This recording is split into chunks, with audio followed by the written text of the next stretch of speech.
All right, so we are almost at 7:05. We're ready to get started over here at Northwestern. So good evening, everyone. And from all of us at Northwestern University Press, thank you for making time tonight to experience Lisa V Thompson and E. Patrick Johnson in conversation. Our discussion tonight is in honor of their new publications out from Northwestern University Press.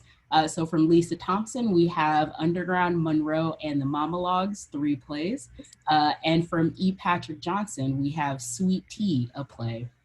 And before we go any further in this conversation, make sure you head over to nupress.northwestern.edu, put those 2 titles in your shopping cart, use the promo code PLAYS for 30% off at checkout, and hit the checkout button. Again, that promo code is PLAYS for 30% off your paperback order today.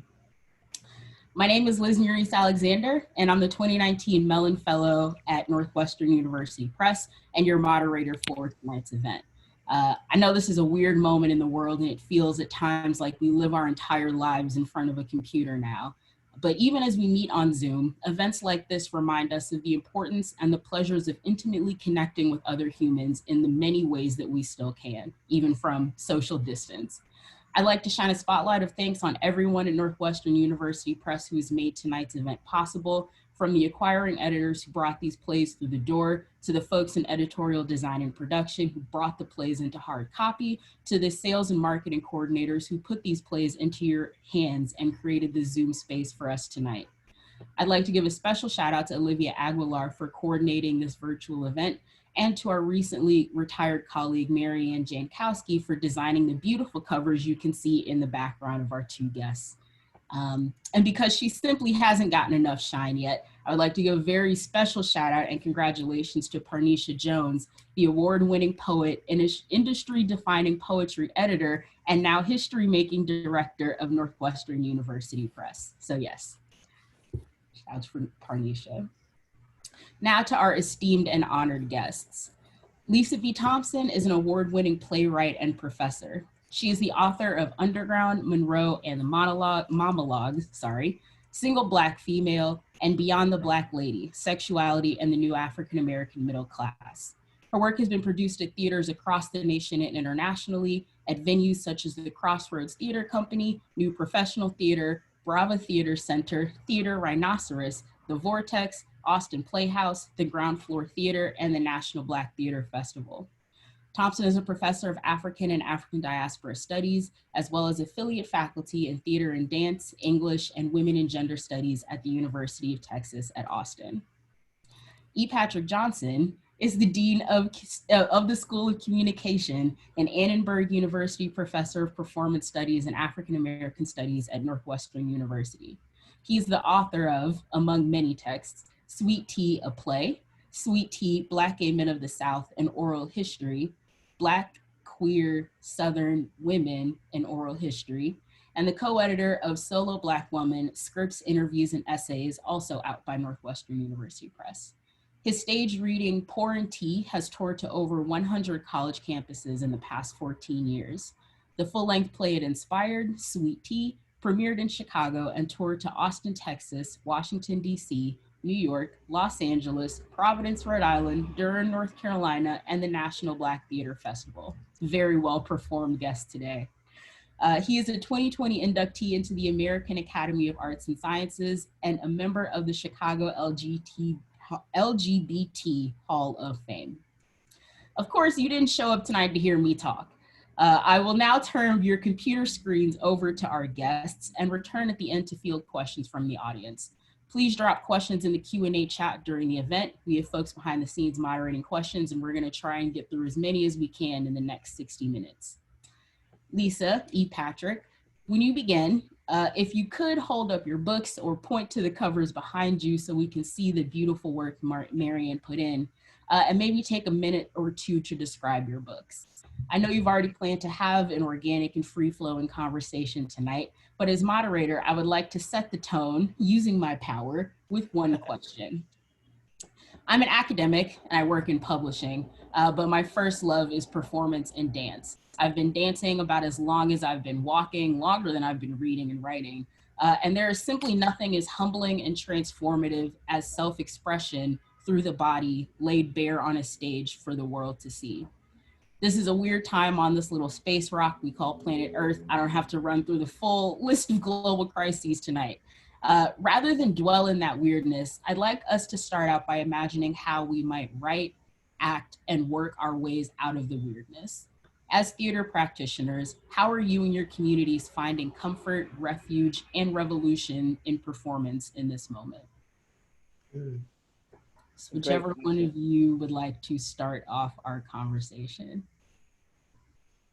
I'd say right now, I've definitely been finding comfort in writing. I'm working on some different plays. I'm working on actually the next iteration of my Great Migration trilogy that begins with Monroe, which is in this collection. It's called Gold, and immersing myself in San Francisco of the 1970s and thinking about that and making me connect to my family and community. I'm also growing closer with the Black theater community in Austin, and we've been meeting regularly. So that's been a really edifying thing. So both in the actual creation, but also in terms of organizing and community around the arts during this very turbulent time. It's life-giving. So it's been interesting to me as I've transitioned from a full-time faculty member to a full-time administrator. What has really brought me joy are the moments like this that I can still have to talk about my creative work, and to do so with someone like Lisa, who I've known for a very long time. We won't say how long we've known each other. Grad school era. But for a very long time, and be able to be in collaboration and conversation with her and other scholar artists around the country who are doing the double duty. People don't understand that the art for many of us isn't secondary. It's alongside, which means that we're constantly doing double duty, but it's also a joy to do the work. Sweet tea in particular has been the gift that keeps on giving in a good way, in terms of how it keeps manifesting itself. From a book of oral histories to a stage reading to a play, and now a film.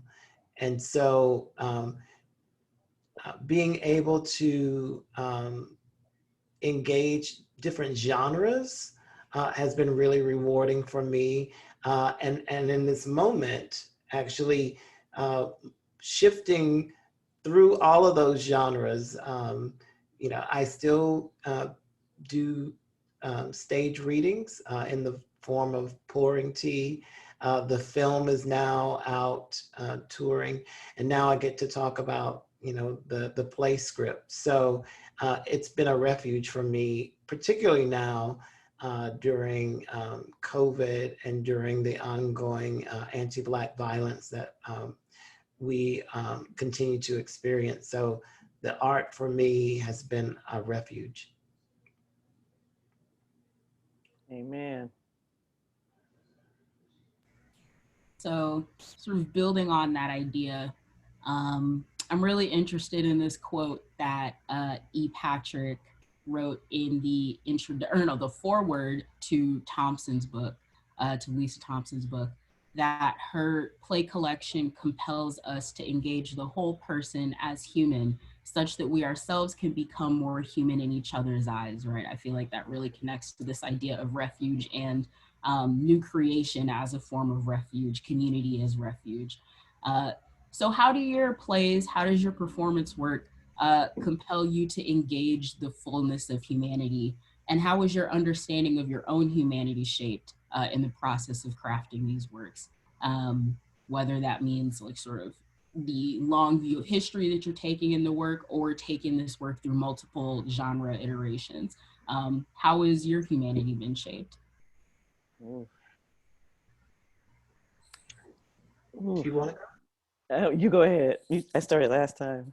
Um, it's been a humbling experience for me in that once I started working on the play based on these oral histories, the one thing that um, my producer, Jane Sachs, and my creative team um, said to me is that you need to be in this work.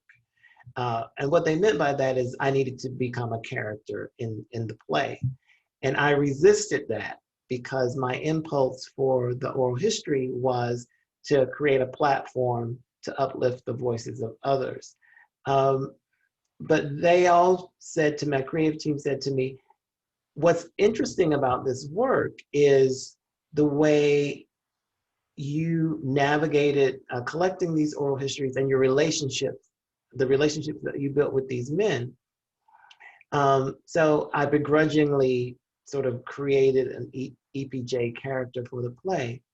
But speaking to your specific question about how these stories speak to my own humanity, one of the things that I appreciated more about what these men had done in terms of telling me their story, which I consider a gift, is once I had to turn the microphone toward myself and answer the questions that I had asked of them, it made me appreciate the profound gift that they had given me, because I, asking them some of the intimate details of their lives, and they didn't have to tell me anything. Mm-hmm. But I didn't really appreciate that, I don't think, until I had to ask myself those same questions, and they made me confront some demons that I hadn't confronted, like my relationship with my hometown, which is a through line. I mean, that begins the play, me standing before my hometown with them celebrating me, but me not standing in the fullness of my truth. And then Countess Vivian sends me on this journey to hear the voices of these other men so that I can fully stand in my own truth. So for me, this experience has been very humbling in that regard, and made me understand the stakes a little more.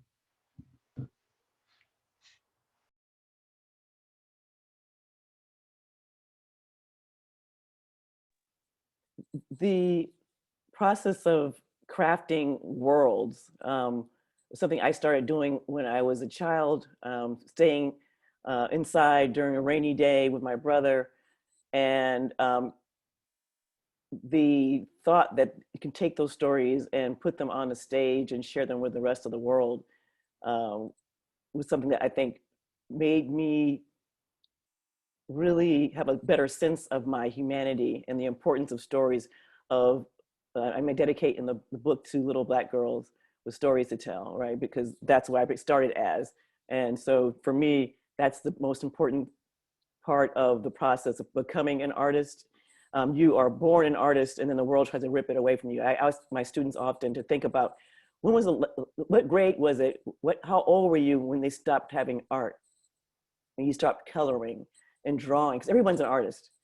The rest of those of us who make a living at it and get our work reviewed, do something, continue on that path past when really the world sanctions it, and we have a refusal to be to leave our crayons in the box and let them collect dust. So for me, telling stories about the people that I know and love and never seeing them on stage, in books, in theater, and that's what really brought me to writing my first play, Seemed Like Female, and then well, the one that was first produced. Actually, the first play I wrote was Monroe when I was a graduate student in Sherry Moraga's class at Stanford. But that play is, I think you don't really also know. It's like Patrick's talking about self-discovery in his work. I also discovered once it was staged, if it was me writing it, and then 20 years later it's being staged, and I look up and realize, oh my goodness, I brought back all the people in my life that influenced me, my grandmother, my mother, my father. But I was writing the story because I was curious about how different Catholicism was from the Baptist tradition that I grew up in. And that was really what made this play, I thought made the play happen, but really was about, I realized, and not to get too deep for folks, but when it was, again, staged 20 years later, was a time that the work that is being done around equal justice, and the museum was opening, and so there's a lot of work about lynching, and I was doing research on the area on Monroe, and had no idea when I wrote it 20 years ago, the first version of it, and of course it had some revisions, but I had no idea that the parish that Monroe was in is number 5 in the country in terms of the amount of lynching. So that I'm like, oh my God, I was doing spirit work for these bodies, these people that were human that needed to be recognized. And I'm just thinking a lot about what it meant to come from there. And I didn't realize that was my mother's, where she's from, and her legacy. So really striking to think of how one can maintain their humanity despite living in horrendous, in a horrendous world. It's really interesting, and it sounds like both of you are kind of circling around this idea of staging truth versus living it. Can you all talk more to that idea? You know, taking this play through from ethnography to the stage, or taking your real life experiences that you were having in graduate school to the stage, to the page, and then to the stage. What are some of the affordances that performance, that theater gives you in discussing and examining life experiences? And I'm also kind of interested in what are the differences between reading a play and staging it. So both of these plays have to be written down so that you and others can perform them, you know, long beyond your presence on this planet. You know, what are some of those differences between living experience, writing an experience, and then staging an experience? And how do you sort of bridge the gaps between those three? Oh, Lord. That's a whole lot. I should go back and forth. I mean, yeah, break down. That was a lot in that question, yes. Because one of the things I think I want to do a PSA for is getting people, particularly in this time, and I'm speaking to also, well, everyone, but I'm looking, because this is my community, those in Black studies that are thinking about reading Black plays. There's a lot that's there for us to, in terms of our history, our culture, in theorizing. I'm returning to the essay of our dear friend Omi Oshun, Joni L. Jones, Sister Doctor, talking about, you know, how in many ways in the academia, theater is a kind of bald-headed stepchild that doesn't get the love and respect it deserves. And I'm also watching the shelf space being diminished for plays at bookstores that I go to. So I'm putting out a urgent call to folks to read plays, and you can. It's also a way to build community. You can read them through Zoom. Everybody has their own script, and they're taking characters, and a way for you to kind of be in community. And also that study that was done, I can't remember who did it, about the finding that audiences, after being in the theater in 20 minutes, all their heartbeats are in sync. It's extraordinary. So it is something spiritual and something amazing. It's different, you know, film, I love TV, but there's no close up, there's no rewind. It's human beings before you performing at their highest ability. It is an astonishing thing, and it's different every performance. So to me, it's amazing work, and I love reading plays, and I love teaching plays, and I love writing them as well. So you can go back and forth because there's a lot in that question, but I wanted to get that out there to have folks, not just our plays. I'm saying just in general, Dominique Morisseau's plays, Coleman Domingo's plays, Katori Hall's plays, read Lynn Nottage's plays. I mean, there's a lot there for us to be doing in terms of African American theater. There's more than just Shakespeare. Wait. So I'll tackle another piece of your question. Is, you know, for me, it was really interesting being the scholar, the playwright, the ethnographer, and the actor, and having to shift between all of those roles simultaneously when the play was being produced, because I defer to directors, all the time. And as the actor, of course, I'm, trying to engage the director's vision, even if that vision is a vision of my work. But there were times when the director was making a choice that dramaturgically did not jive with what I knew to be true to a character, because these are real people, these are living people. And so things that I felt in the case of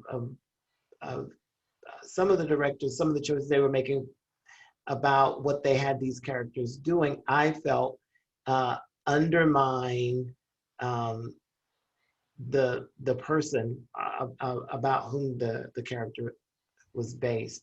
And so then I had to take off the acting persona and shift on to the scholar, researcher, ethnographer, what have you, which essentially is the dramaturg in the moment, and say, well, actually, that choice is not true to who this person is. And so that was really interesting territory for me to negotiate.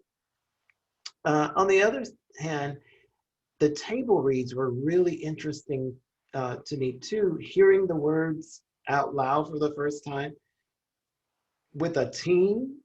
When you got the light designer, you have the set designer there, and all these people weighing in on, what we got to cut, because, there are always some edits. Because the first version of this play was 2.5 hours. And, that's a lot, even when it's not, one person, when you got multiple people on stage.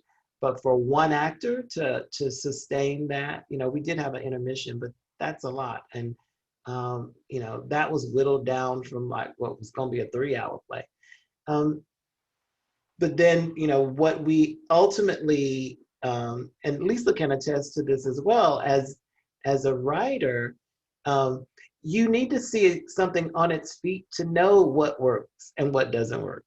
So it took us probably 3 productions to get to what the play wanted and needed to be on the stage. So what, when the play premiered in Chicago in 2009, it was 2.5 hours, but in the play script, it's a 90-minute show.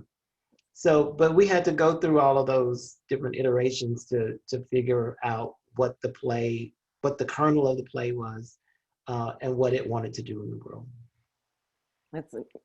I'm glad you mentioned that. It's a big, you have to murder your darlings and to serve the story.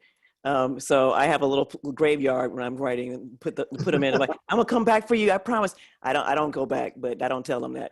I want them to know. But it's you have to let go of all of your ego to serve the characters and the story. Some beautiful lines, beautiful gowns, lovely gowns that have to be dispensed with. But yeah, that's a big part of it. But the managing the scholar artist as you're working, because my plays are imaginative, but they are influenced deeply by my scholarship. So that's always present. And I want to be responsible to African American culture, but I also want to be responsible to imagination, because this idea that we can get history or get certain things completely right.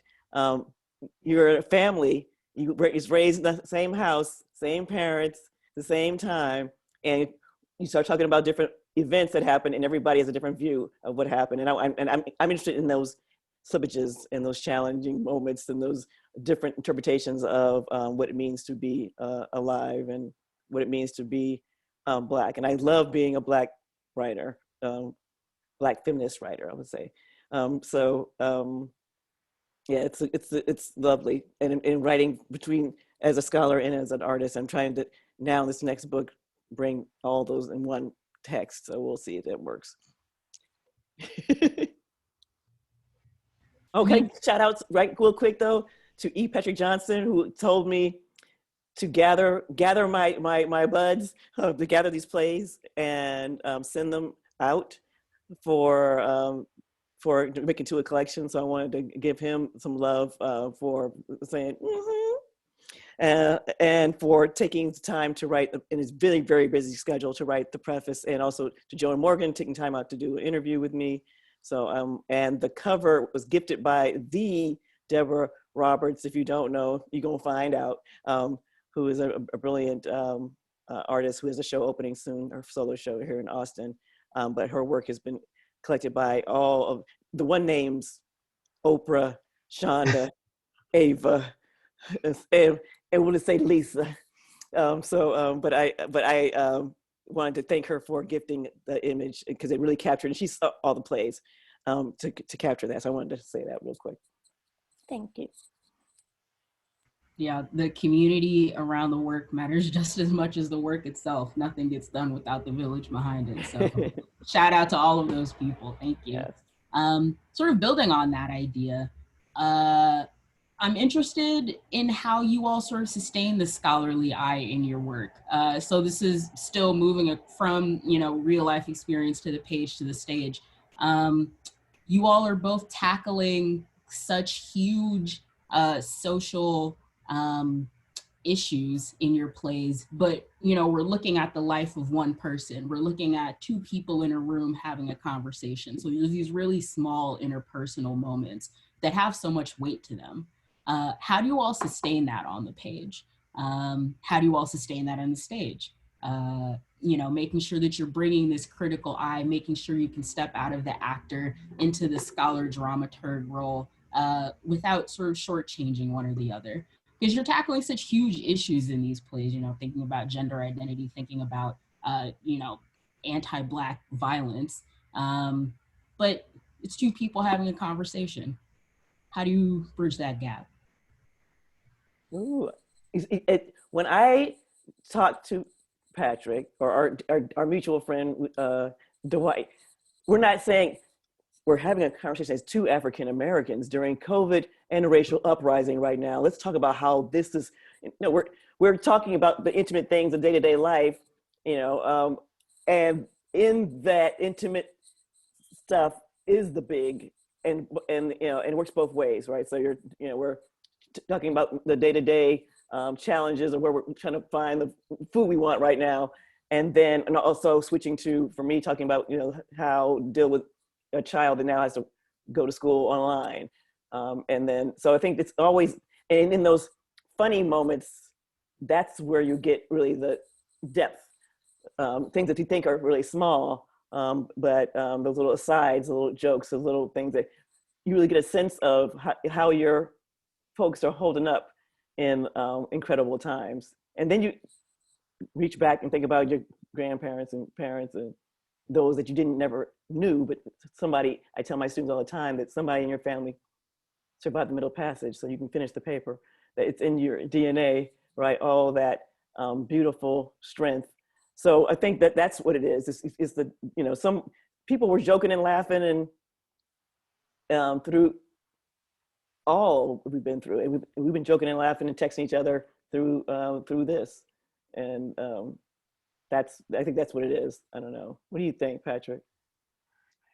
I mean, for me, I always go back to the fabulous, wonderful Black feminist scholar, Barbara Christian, in her essay, A Race for Theory, in which she says that Black folks have always theorized, but it's been through the form of the stories we tell, the lies we tell. And for me, because my artistic work has primarily been based on real people's stories, I'm interested in quotidian theory. My mother, my grandmother, my aunts were theorists. but it came in the form of the Black vernacular. You know, hard head makes a soft behind. The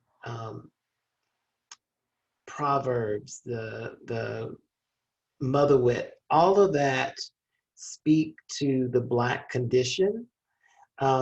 That doesn't have to be overlaid with what I sometimes call ibbity-obbity, high theory. It's to speak it plain. And so a number of the characters, if you will, these are real life people, you don't need to do much to get to make their stories interesting and speak to a broader human condition, because they're theorizing through their stories. And so the monologues in Sweet Tea are, you know, each of those monologues could be a whole play in of itself.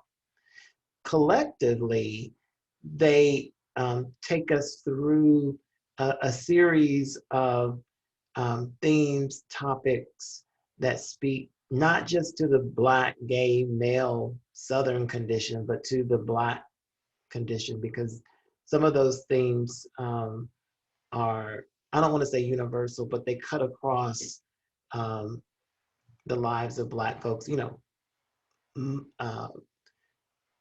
mama drama, reckoning with your spirituality, with your sexuality, making a way out of no way. All of those things speak beyond that specific person, because there's a piece of their story in all of us. And I think moving that from the page to the stage gives it a different kind of life for us to experience it. As Lisa was saying before, there's something about coming to the theater together, sitting shoulder to shoulder, breathing the same breath, and bearing witness to what's unfolding to you, that creates a specific kind of experience that some would call holy.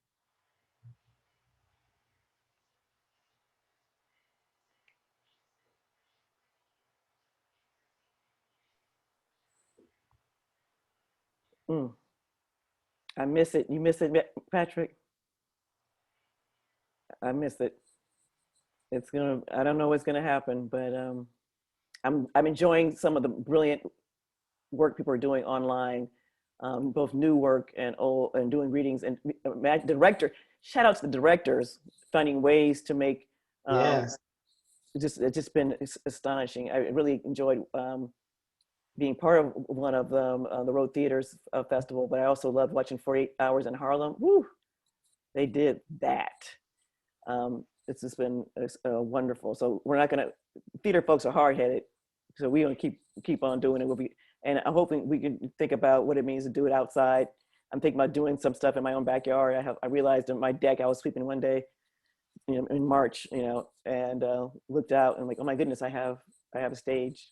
You know, if it's just 10 people coming to hear work, so it's a beautiful thing. It's a blessing to be able to share ideas with other folks and play together. Yes. Yes. So what kind of play are you all seeing happen in this moment?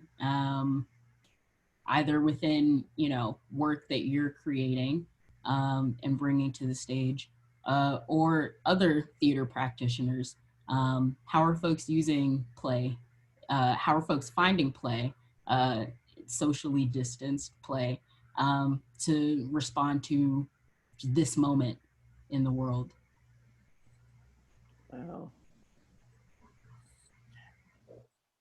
I've seen so many characters from plays show up on social media.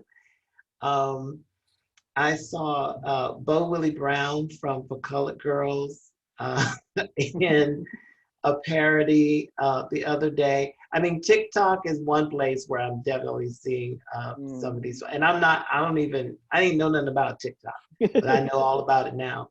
Because, you know, people will send stuff to me. So I'm seeing people, take this mediated form that we're in right now called Zoom and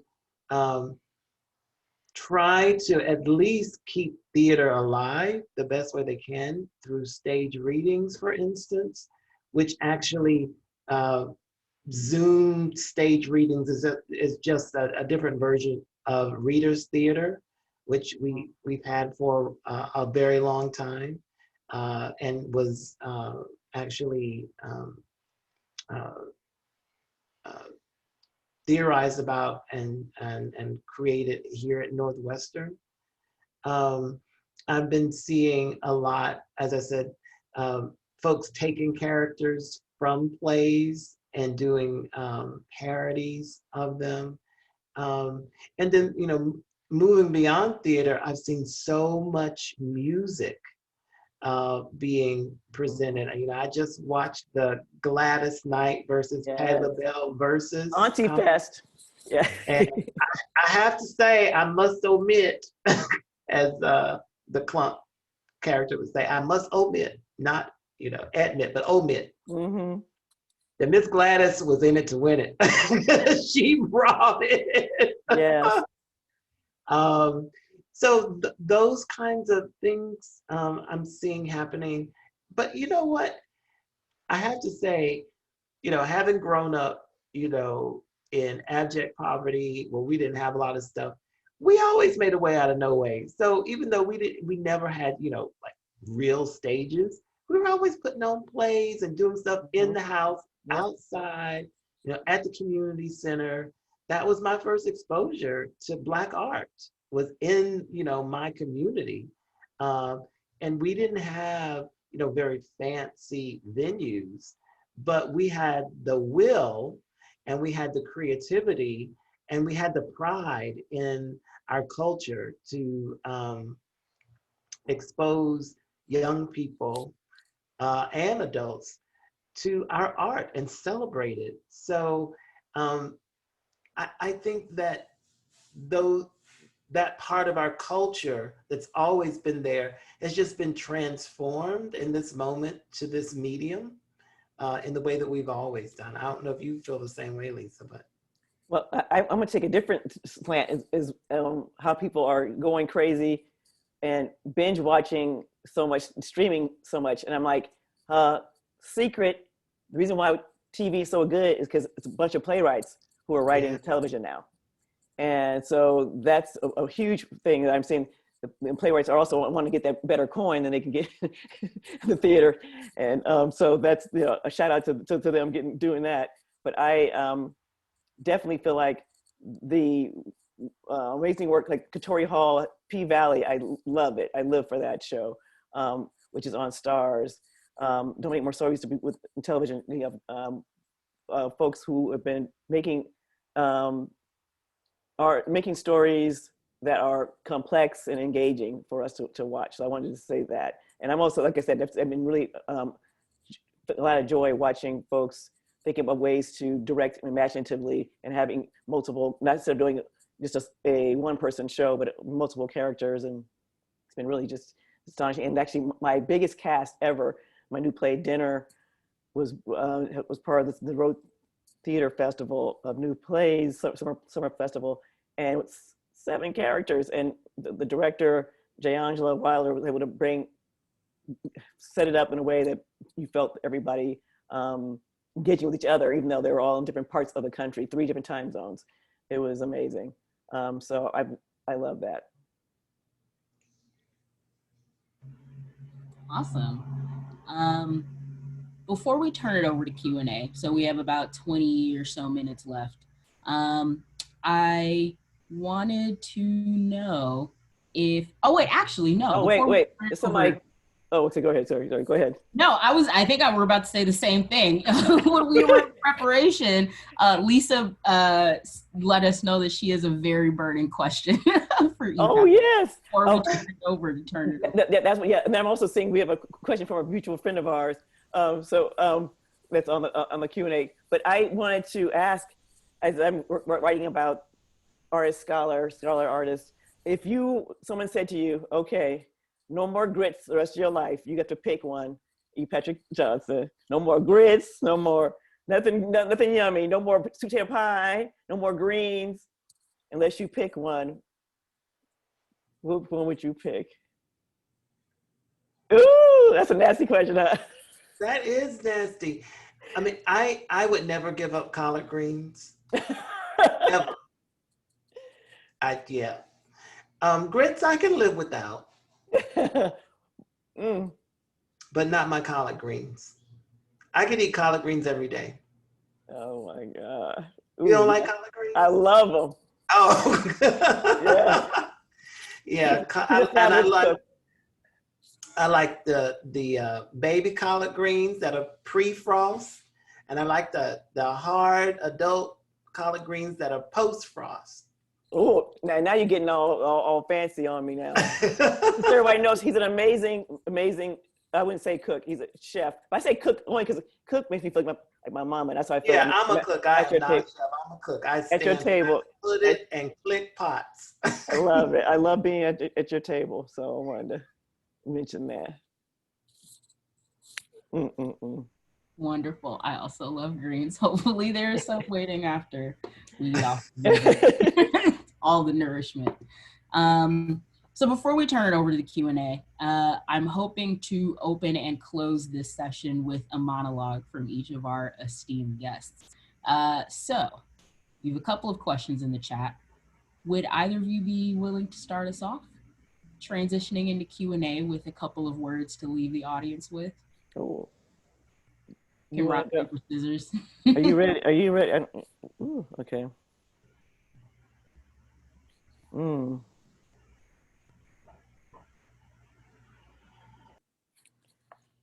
I think I will do something from underground. I think looking at, yes. This underground is about two friends who are who are reunited. They're all college buddies who on one winter night are stuck during a nor'easter and debating the options for Black liberation while there's a terrorist who's invested in reparations that's terrorizing the US. So two characters are Kyle and Mason, and this is Kyle responding to Mason about what it means to decide which side how you're going to play this revolution thing. You damn right. This ain't nothing like 68 or 88. Back in the day, Black folks cared about somebody other than themselves. You ain't a man. You're a slave trying to buy your freedom. You think you can buy yourself out of slavery? If you can, well, good for you. But how can you enjoy that so-called freedom if your brothers and sisters, your woman, your mama, cousins, and friends are still in bondage? You can't buy everybody out of oppression. That's never worked. Somebody always got stay behind. Even the Underground Railroad couldn't take everybody for a ride. Let's talk about what they did to King, Medgar Evers, Malcolm X, Fred Hampton, George Jackson, Huey Newton, John Pratt. Move! That's it. Thank you. Yeah, did I read Kyle? I can't remember what part I played. I know. Or was I Mason? I think you were Mason.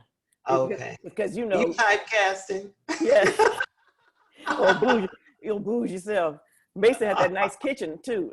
Okay. In there clicking pots. Mm-hmm. So I'll share a bit of Harold's monologue. Harold was one of the oldest people that I interviewed for Sweet Tea.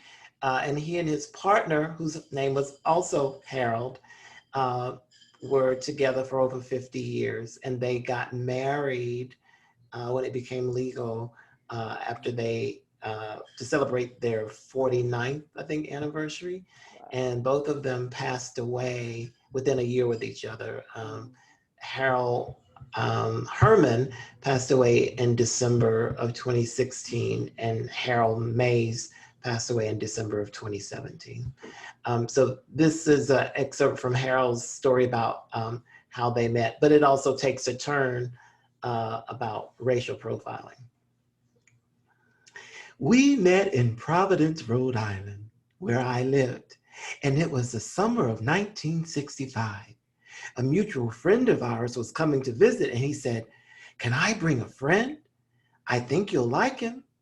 And he brought him, and I did. We ended summer vacation and corresponded until Christmas of '65. I went home to St. Louis for Christmas and cut that short out there and stopped here in Washington where he lived. And we spent some more time together. By the time January rolls around, I can't live without him. So I moved to Washington, D.C., and we decided that we would buy a house. It was a mostly white neighborhood. When we first moved to this house, we'd be walking and the police would follow us. One time, I got off the bus at the corner to come home, and the police was parked there. And they called me over and they said, "Show me some ID. What are you doing up here?" And I said, "I live here." And he said, "You live in this block?" And I said, "Yes." So I take out my ID that has my address, and he did not believe me. And he walked with me until I got to the house. I put the key in the door and I said, "See ya." And those are both very powerful. As I'd asked earlier, it's such a small moment, but such a big idea, concept, such weight, being conveyed in such a small moment. Okay, so let's turn it over to Q&A. We have a couple of questions from the audience. I think, transitioning right from those monologues to this question of what is the role of art and theater specifically in this moment?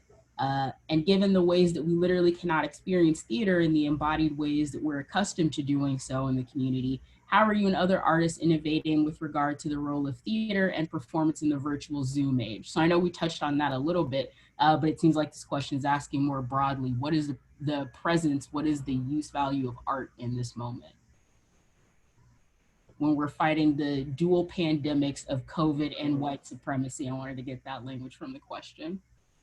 How is art our medicine? And I should say this question comes from President McBride of the New School, our dear friend. I really feel that I'm trying to write for the medium. I just wrote a piece honoring Sandra Bland, and thinking about how it's going to work in this space. And there's a way in which I think Zoom lends itself more, maybe it's just me and the mood I'm in, but more to drama and to somber, more serious work. So that's kind of interesting. Maybe it's a shift that I'm in, because I do a lot of comedic things, and it feels like this is definitely not, writing new things definitely seems to be pushing me toward more serious drama in terms of, instead of comedy. And but the piece that was done was a comedy that I just did earlier in the summer, and it was funny and people did laugh. I mean, it was sweet, but it was not written for Zoom. So I think that's what's calling me in this present moment, both because of Zoom and because of the tenor of the things we're dealing with. And I think it's important. I think 2016 is when I took off the my concern about making people comfortable in dealing with issues of race, and so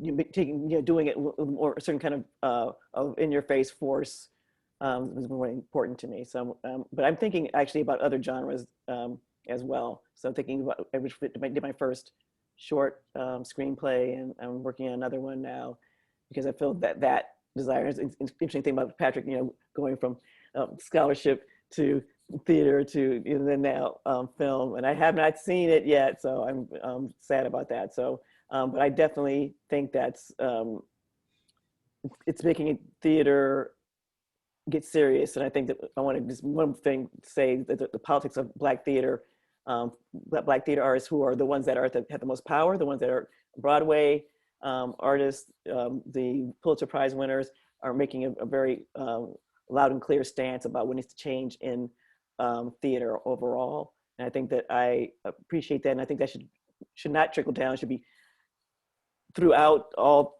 theater, that we need to think about, who's getting the funding, even in this moment, to talk about issues of race, which theaters are being supported, how many people are supporting our amazing Black theaters throughout the country.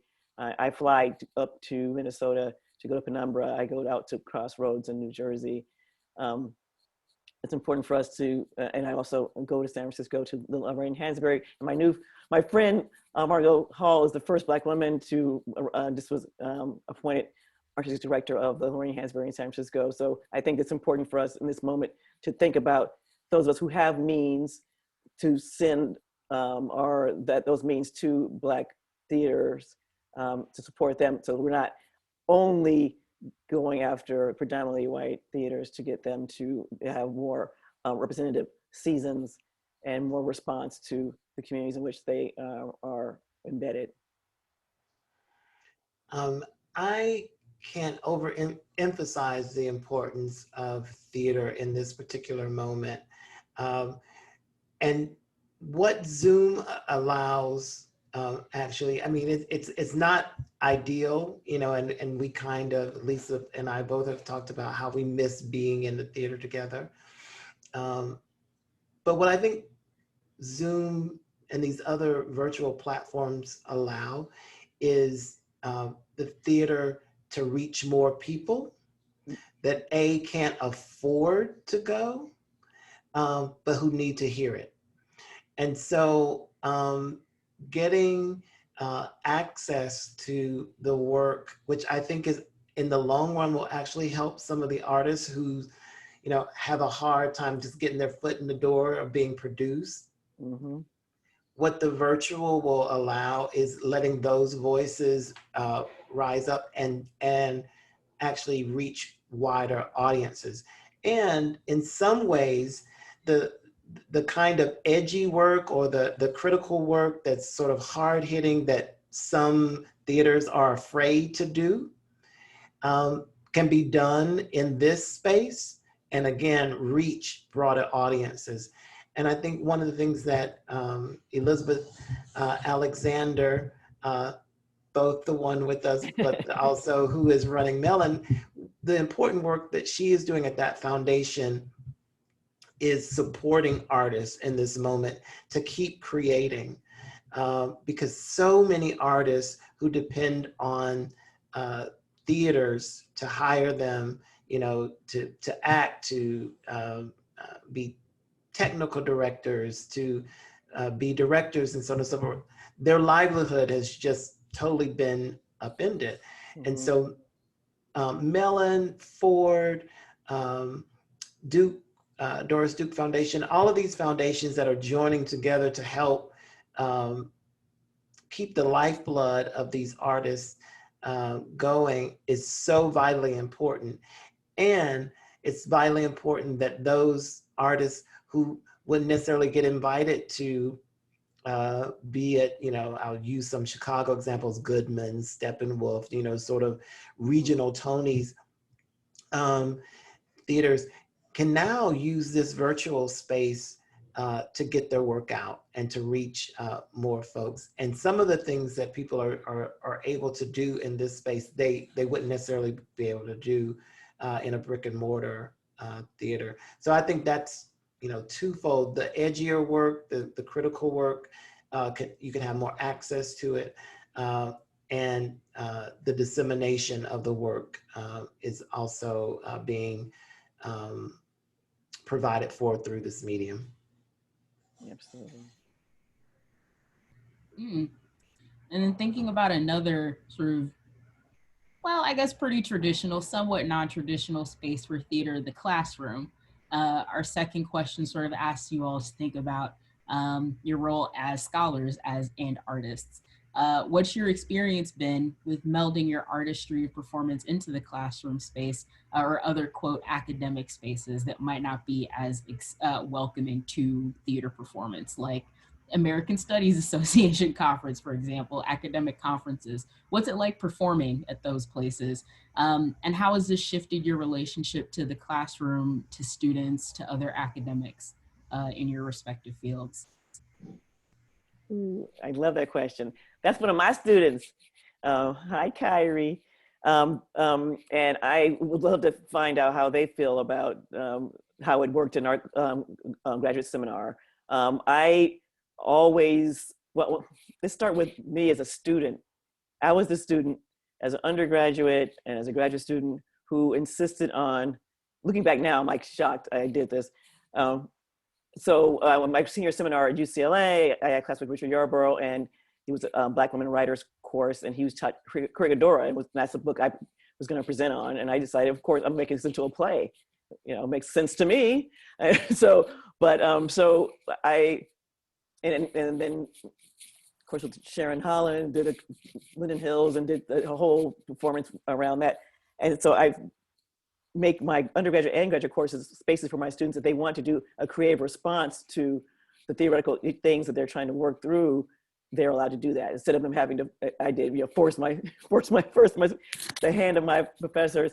I hope that I make them feel welcome to present work, and I've really been honored to see some of that work go on to be staged. They created in my classes. So I and also bringing. I like to always try to bring artists in, local or national ones, to my classes. So there's always some opportunity to have an artist visit to not just read what people have done, read about what they've done, or read what other people have said they've done, but actually talk to and hear not only them talk about their work, but also see it done. And so we often had the opportunity and the privilege of hosting amazing artists for week-long residencies, which we just got named the Omi Oshun Joni L. Jones visiting performing artist at UT Austin. So continue to bring people here, but now under her name, because she began that tradition. And one of the people that she brought out was this man over here, E. Patrick Johnson, and Sweet Tea was part of that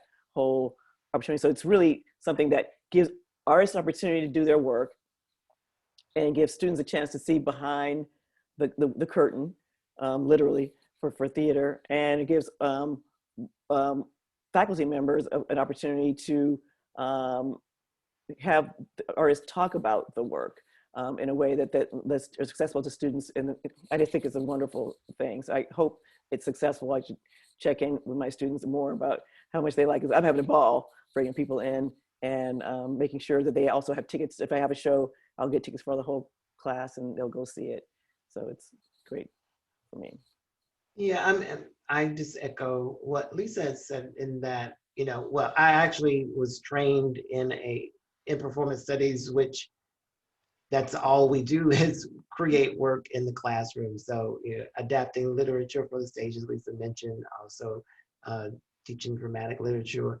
But the other thing I think is really important pedagogically is actually getting students out of the classroom into theaters to see stuff live. I think is really, really important. So I created a organization here at Northwestern called the Black Arts Initiative, now becoming the Black Arts Consortium. And we have a program called Black Arts in the City, where we take students into the city of Chicago to see Black art. And I think that's really, really important. The other thing I'll say is I love the fact that both Lisa and I and others have been welcomed into the space of a national academic organization like American Studies, such that now it's not unusual, it's not an anomaly for performance to be a whole panel. Yes. I was one of the characters for the stage reading of Underground at American Studies. I've performed Pouring Tea at American Studies. Lisa put up together a whole panel about Black art and scholars at American Studies. So it's become a real space for us as scholars to actually get feedback on our artistic work. And what's really wonderful for me is that it's not just other artists that are commenting, it's critics. You know, you got somebody in sociology, you got somebody, you know, in anthropology coming to engage our artistic work, and that's really, really wonderful and helpful. Yes, and also working with African American or any directors actually directing the work. So we're not just getting up there and doing freestyling. We're working with people. So Isaiah Wooden directed the reading of Underground, and I had someone who wasn't present at ASA in Denver. I did a reading of the Mamalogues, the first iteration of that. So it really is a space for us to put the work out there, but also I think it breaks up some of the paper delivery ethos of most conferences, and I think that hopefully people find it a nice break from that. Yeah, breaking up the flow of an academic conference is definitely needed. So thank you all for that. One final question before we close tonight, in the vein of supporting Black theater artists. Who are you all reading? What plays are you all reading? What plays have you zoomed into? Yeah, what's new work that you're excited about? Woo. Go ahead. There is a play that I'm hoping that we get to produce at Victory Gardens Theater next year called Colored Water. And it's about the Flint, Michigan water pollution. And it's such a powerful play and speaks so much to, the, I knew we were gonna get political, but it speaks to the state of affairs in this country and the lack of leadership that we have coming from Washington, D.C. That's a play that I think is wonderful. Also, a play that I saw, but now I'm reading is Michael R. Jackson's, oh my goodness, why the name is going out of my head.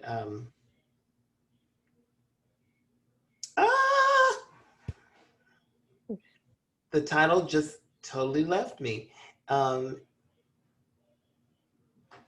It'll come back to me. Anyway, I saw that Playwrights Horizons in New York, and it's a musical. It's so many things. It is many, many things. And what I like about the play is that it is, why am I not coming up with, a Strange Loop. Yes. If you have not seen that play, wherever it's being produced, go see it. It's such a wonderful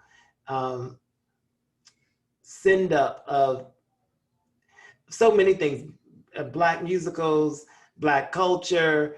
It's in the line of the Colored Museum in a way. It's just a wonderful place. So those are two things, Colored Water and A Strange Loop. Woo. Thanks to my former graduate student, Jeremy Griffin, I saw A Strange Loop and it was insane. Yes. I was actually in New York the weekend before the world closed, going to see plays. So I saw Hot Wing King by Katori Hall, which was brilliant. And I saw the same weekend, I saw Tina. And also that weekend, I saw a Pearl Cleage play, which was fantastic. I'm blanking out on the name of it. Oh gosh. Blues Round Down the Sky? Yes, thank you. And in terms of reading, I just ordered a whole bunch of plays. Jackie Sibley, jury's We Are Proud to Present a Presentation about the Hero of Namibia, former blah, blah, blah. Yeah, so that, and also Fairview, so I can teach it. I did see it, but I wanted to teach that. But I'm also reading a lot of memoirs right now because of the work I'm doing. So I'm reading, I just finished Memorial Drive, and Oh, Yeah, yeah, that will take you through. Natasha Trethewey. Oh my goodness. she did that. Yeah. And I'm reading. Oh, what's the other memoir? I can see other books, but I'm not with my books, so I can't remember them. The senior moments are starting to happen. Hello. And I reread Sweet Tea because I was there for the world premiere, and I can't believe I said the date's wrong. That was like 3 years ago. I'm like, that's not right. So it was kind of crazy. So I'm returning to plays as well, returning to August Wilson and others. But I actually did a on Mark Anthony Neal's blog, and during the beginning of COVID, I did a whole blog about what Black plays for folks to read, and I think I might do that more regularly to have people think about. I don't know any, and here's some suggestions. But right now, of course, everything's going out of my mind. But follow me on the Twitters, and you can. I will post some on IG. Auntie got you. So yes, reading lots and lots of. I'm on sabbatical. Thank you, ACLS, so I can spend more time reading and thinking and writing. And I am not on sabbatical. You're the dean, though. The dean doing dean things. You were on sabbatical. You just got off sabbatical, though. So don't. I did.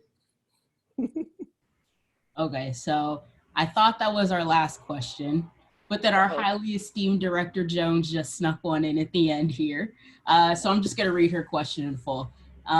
This really is our last question. I know it's been a late night. Thank you so much to E. Patrick and Lisa for taking time out of your schedules to be with us. Parnisha says, Lisa, you made her die with the Aretha reference to beautiful gowns earlier. Lovely gowns. Just putting that out there. As it pertains to the theater and food, how does food influence your work? And in this pandemic, what are you all cooking? I know we're cooking greens after this. What else are we cooking after this? And our food, is food perhaps as a tool of comfort, a source of refuge in conversation with your work right now? This was a great question from Brian. And she just knows I didn't eat dinner, so she was okay. Turn the my husband is cooking pot as we speak. Oh, I didn't have to cook tonight. Tell Mr. Sweet Tea I said hello. I will do that. That's my buddy. Oh, so for the work, food's always part of my work, in the plays. I mean, there's in Monroe, it's the woman is the main character is a cook, and she's baking pies and cooking all the time.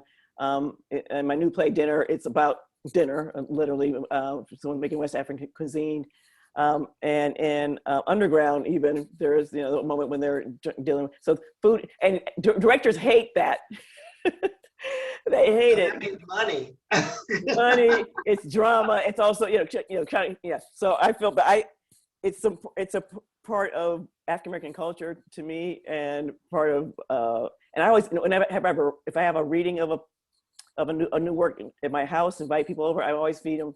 So what am I cooking now? I'm doing a lot of baking, COVID baking. I'm also walking to make sure I don't end up, three of me. So, but so baking lots of homemade cookies, and definitely, but eating more salads. At that point, when in your life, when you're like, ooh, a nice arugula, right? But it's like, and you like, it's sexy to you, and some radishes. What's happening now is everything that I learned from my mother and grandmother, hearing them as I'm doing these things, because I didn't like radishes when I was a little kid. So and now I'm like, ooh, get my radishes, and it's funny to think about that and how it's embedded in your soul, and it comes up with the right time. So it's helped me to be a better parent too, and realize he may not get to it while I'm here, but as long as you put it in there, it will come out. So yes, food. Ooh, yeah, that's an easy question, and don't get it twisted. Pernisha is a fabulous cook. Ooh, I'm hoping to find out. And she loves to eat. So we're trying to get a date on the book so we can eat together. So it's obvious that food plays a role, because just every title is about food. Sweet pea, honey pot. And I love to bake. So part of that is because my mother was a baker. And one of the things that I've been doing a lot of is my mother passed away last year. And one of the treasures that we found that I got to take was her recipes, her handwritten recipes. So I've been doing a lot of baking of my mother's recipes. Some of them I don't even need to look at her recipe anymore because I make them so often, like her 7-Up pound cake and her sweet potato pie. Those are like staples. But she has this sock it to me cake recipe. She had a better than sex cake. It ain't. She had a caramel cake recipe too. So I've been doing a lot of baking my mother's recipe. And then in terms of cooking, just last night, I cooked for our friend, President McBride, because he was just happened to be around. And so we came for dinner and I did some Asian short ribs in the crock pot. So they cooked all day and made this jalapeno cilantro lime coleslaw and roasted some potatoes. Oh, it was it was yummy. So Okay, well, audience, we'll see you all at E. Patrick's house after dinner. I'll bring my cookies. But really, though, thank you all for joining us tonight. That wraps up our event. Thank you so much to our esteemed guests. And once again, the promo code to get both of their books, Underground, Monroe, and the Monologues, and Sweet Tia Play is PLAYS, 30% off at checkout. And as both of our guests mentioned multiple times, please support Black artists. Please support Black creatives with your eyes, with your dollars, whatever you have, please support. And please be well. Thank you all. Thank you. Good night. Thank you. Bye.